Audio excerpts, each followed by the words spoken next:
Hi, I'm Michael Socavetta. In this video, we're going to create a custom block for Gutenberg, the default page editor in WordPress, using the create block package. This is the end result. This is what we're going to create. A block that shows a featured blog post and 3 related blog posts, all of which can be selected in the page's edit area. Now, I've already got the new WordPress site up on my local machine using XAMPP, and in VS Code, I've brought up my command line prompt.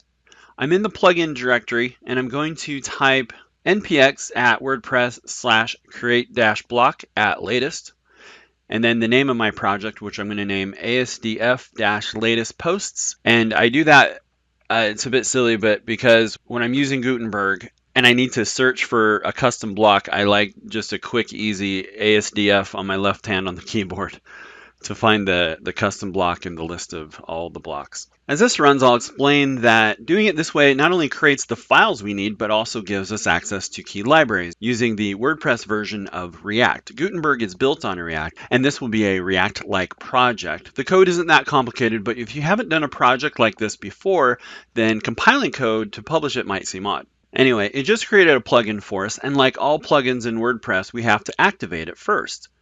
It doesn't do anything yet, so let's look at the files we need to edit. Out of everything that was created, you only need to edit 5 files.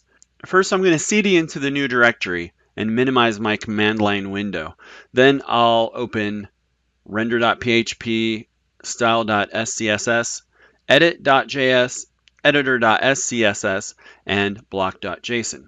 Render.php. This file creates what gets seen on the front end after the changes get saved and published in Gutenberg. In here, I'm going to get my post data and create the 2 boxes for my post. Style.scss, this file creates the CSS for the front end.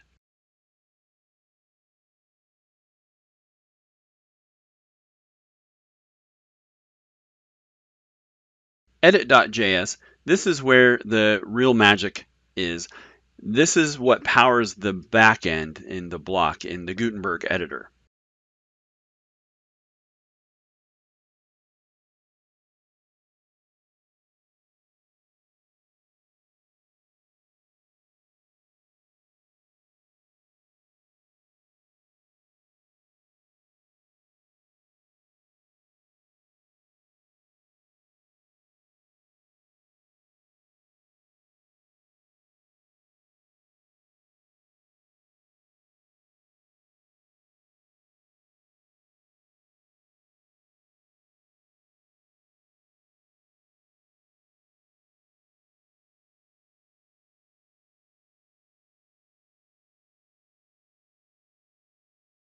Editor.scss, this conveniently is the same as style.scss with one small difference that we'll add at the end.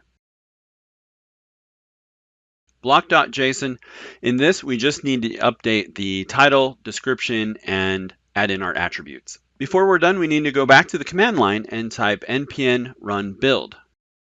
Refresh our page and look at our block.